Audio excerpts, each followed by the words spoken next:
health. Your health is going to be really, really important in this whole growing your business thing, don't you think? So if you're not taking care of yourself purposefully, you are not going to get anywhere anyway.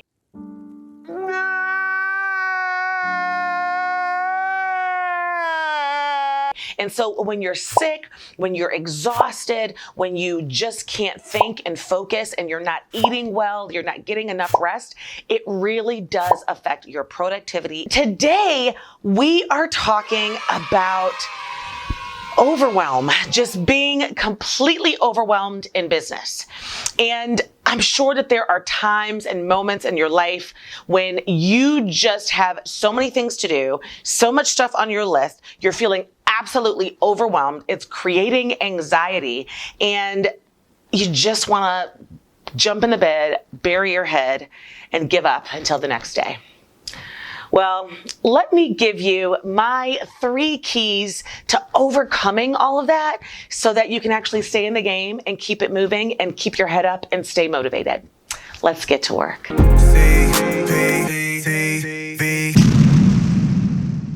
I get it. It is hard. It does take some time and take some planning to actually overcome that overwhelmed feeling and to ultimately prevent burnout. But what I found is that it really does get summed up into my 3 pillars. And there are several moving parts though, but they can really be reduced down to these 3 things: managing yourself, managing others, and managing things. So I want to break this down really simply for you so you can really understand and give you some tips under each of those 3 pillars. Managing yourself. This is a biggie, but it's also the very first pillar. If you can't control yourself, you are not going to be able to control anything around you. And sometimes this is the hardest thing for people that I know, for business owners, for entrepreneurs, for my students, for my coachees, because it really does require a lot of discipline. And believe it or not, discipline is one of the hardest things that we as human beings have to really wrap our arms around. It takes discipline to really get anywhere in life. And we all know that there are times when we are weak and we're just not disciplined enough to get it done. So managing yourself really can be summed up into these specific things that I want you to employ and that I actually employ when I am trying to overcome that feeling and that anxiety of the business overwhelm. First, in managing yourself, you've got to put the tools and the systems in place. You are never going to get a good grip on trying to figure things out and control and give yourself that discipline unless you've got tools and systems. And that, I mean, I'm very big on processes. Everybody out there who knows that I'm huge on them. And I'm actually going to link something up here somewhere in the cards for you, because I actually do start talking about how do you create the processes for your business. If you don't have a step-by-step thing that you can do over and over, what you'll find yourself doing is just kind of wasting time, searching, being inefficient with things. So there are lots of tools and systems that I recommend, and something simple like when you know that you're going to send an email message out and it's kind of a recurring email that you kind of respond to the same types of support questions or customer service questions or sales questions that you get, then why not create a document that actually has those responses already in them? And all you've got to do is kind of copy and paste and tweak a little bit. If you've got to start from scratch and reinvent the wheel every single time you're doing something, you are going to feel very overwhelmed because it's like you're starting new. So when it becomes a habit and when you've got a system or a process in place, it's going to be easy peasy. And it's really key to really being able to kind of manage yourself, to keep yourself disciplined and to keep yourself with that focus. The second thing that I like to do in managing yourself is to keep in mind that it is very important to have a work-life balance. Yes, I'm a firm believer in working hard, but playing hard. Work hard, play hard, work hard, play hard. We work hard, play hard, keep partying like it's your job. And that work-life balance hasn't always been something that I've been really good at doing. I tell myself all the time that I've got to get better at it. And in the beginning of my career, I really sucked. I mean, it got to a point where my family had kind of an intervention, and my kids and my husband were like, you got to pick a couple of days a week that you can work long, crazy hours, and the other days is all about us. You have to have some balance. And trust me, if you don't really establish that work-life balance, you are always going to feel overwhelmed. You're going to begin to resent what you're doing every single day, and you're actually going to put your health at risk. I can remember times where I was actually so sick that I was put in the hospital because I allowed myself to be unmanaged, honestly. So making sure that you make time for work-life balance, to have some fun, go out for happy hour. You guys know how I feel about happy hour, and it's kind of a weekly thing for me.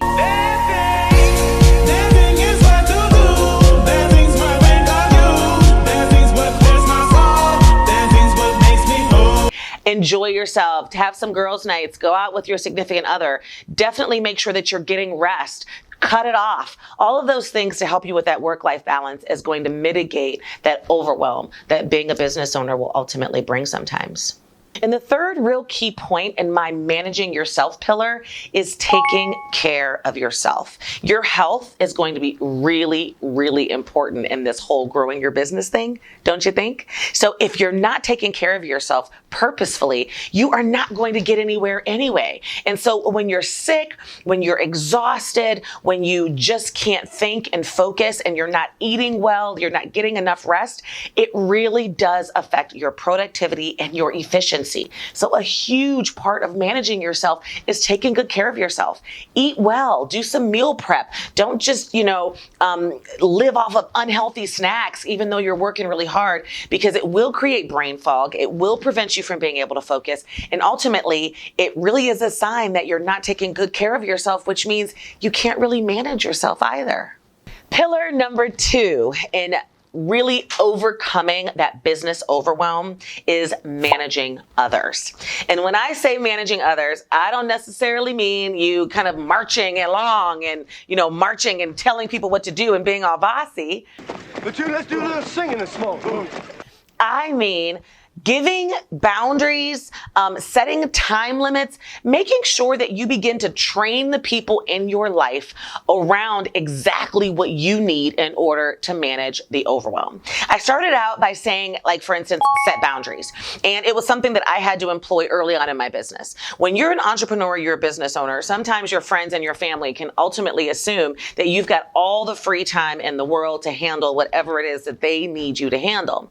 And it was required of me very early on to begin to train my family and set boundaries. So if my mom wanted me because she worked, she had an off day during the week, and I knew that that was a busy time for me, and she got in the habit of calling me 10 o'clock in the morning, 11 o'clock in the morning, 12 o'clock, and I was always answering the phone, then it was kind of training her that it's okay to interrupt my day, to, break my focus, and which ultimately then creates some overwhelm for me. So I had to actually begin to say to myself, you got to train folks. So 10 o'clock, 11 o'clock, 12 o'clock, personal phone calls come in, I don't answer them. And after a while, people start to say, well, you don't answer my calls. And then I can respond with, yeah, I answer your calls as long as you're not calling me when I'm working, because I wouldn't call your job and disrespect you like that. So don't interrupt my day, right? So setting those boundaries and training people on when you can actually have that time, when you can take those breaks, when they can actually communicate with you, is critical in managing that overwhelm and ultimately managing others. The second tip under managing others that I like to give is to set time limits. And that means that when you are in a meeting with someone or when you're in a discussion with someone, set that time limit and stick to it. Perfect example.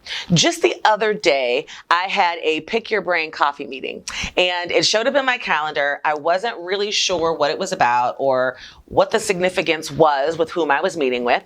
And so one of the things that I've learned over time is when an appointment like that shows up in my calendar and it's not ultimately going to be related to having impact, serving my customer or client, or giving me an opportunity to grow the revenue of my business, I will actually set an alarm on my phone and give it exactly the amount of time that it's in my schedule for. So this coffee meeting happened to be set in my schedule for an hour.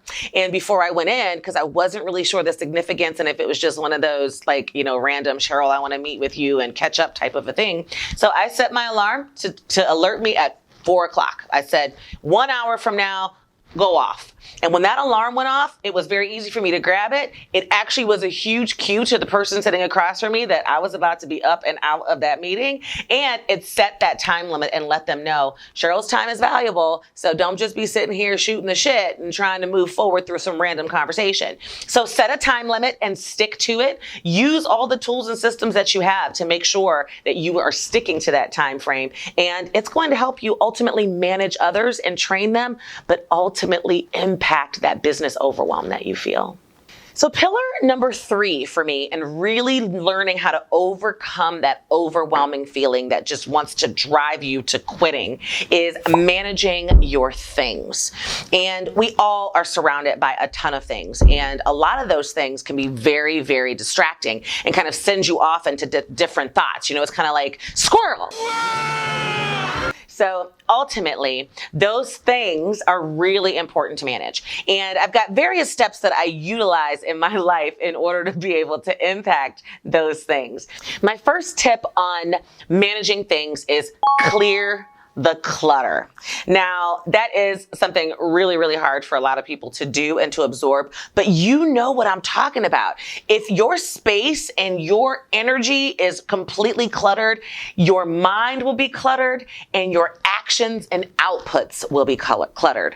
If you are anything like me, I sleep much better when my bedroom is organized and clean, right? I sit and veg out on my couch much better when my living room is organized and clean. It just eliminates that feeling that you have that says, I've got something I've got to do in order to fix something. And if you're surrounded by clutter and paper and files and stuff, it's going to create that feeling naturally in you, even if it's not warranted. And ultimately, you're going to be overwhelmed by it. So take an opportunity every single week to just clear the clutter. That clutter clearing is going to actually open up the universe to let you know it's clear. Come on in. Give me my good stuff. My second tip under managing things is manage your time. You know, one of the questions that I like to ask all of my students and all of my coachees is, do you manage your time or does your time manage you? There is a very distinct difference between the two. If you let distractions and emails and phone calls dictate what you are doing next, then your time is managing you. If you, however, are a master of managing your time, you're going to dictate what you do, what you respond to, what impacts your focus from minute to minute. And in order to be successful in entrepreneurship and ultimately in life and eliminating overwhelm, you have got to be the master of your own time. So when I say manage your time, I mean prioritizing effectively. Not everything can have a priority in your life, in your mind, or in your actions. So you really do have to take an opportunity to take a deep breath and really map it out. What's first, what's second, what's third, and then stick to that and do what's first, what's second, and what's third. Also, you have to eliminate distractions. And nowadays, we have so many distractions. I read something once that actually said the average human being is distracted by social media, our phones, all the technology that we have, like every 12 minutes. But scientifically, it takes us 25 minutes to regain our focus. So when you think about that stat, you're kind of thinking, am I ever really able to focus? Yeah, but only if you manage those distractions and eliminate them. You have to train yourself with the discipline to not allow your phone and your texts and your social media dings and your emails distract you from getting what you need to get accomplished. Because ultimately, if you stay in that state of constantly allowing distractions to overwhelm you, then you will constantly be in a general state of overwhelm and you won't last very long. And my last little tip under managing time that I like to do is, and I've said this before, you guys have heard me say it a million times, block scheduling. That is so important. I literally live by block schedules. And because I have other people actually plugging things into my calendar for me with my assistant, I have to make sure that I take a look at my calendar first and I block time off. I've got certain blocks of time where I focus on content creation so that I can bring you guys CPTV. and all the stuff that you get from my newsletters and the opt-ins and all the freebies and all that kind of stuff. I have to block that time off. I've also got time blocked in my calendar every single month for recording the videos or for creating other content. I've got time blocked off in my calendar every week for my coaching strategy calls and ultimately for my coaching calls. And then I've got time blocked off in my schedule that says, all right, these are for outside meetings, for board meetings and things like that. So you have to really block your time. And I guess putting it on the calendar doesn't really matter if you don't actually do what's in that block. So that goes back to, obviously, does your time manage you or do you manage your time? But if you do work in block scheduling, it allows you to not be all over the place every single day at every single moment, because in order to focus, you really need to be doing the same thing, like I said, consistently for at least 25 minutes in order to really get a good job in. So blocking your schedule off is a great tip for that. So my love, everything that we just talked about takes some time, takes some training, and it takes, some effort to really implement. But if you take these tips and you give yourself the next 30 days to really do what I'm saying, you will be surprised at how much time you save and how much overwhelm you actually eliminate. I'm telling you that the most successful entrepreneurs and people in this world have the ability to eliminate overwhelm and get control of the millions of things that they have to do on a daily basis.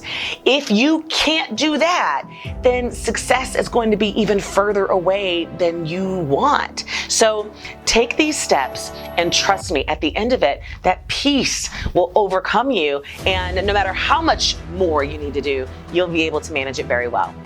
So if you like this, don't forget to subscribe, smash that like button for me. Definitely share this with your friends. Hit that notification button so that you'll know every single time a CPTV episode comes your way. And thank you guys so much. I am looking forward to seeing you again next time. Mwah!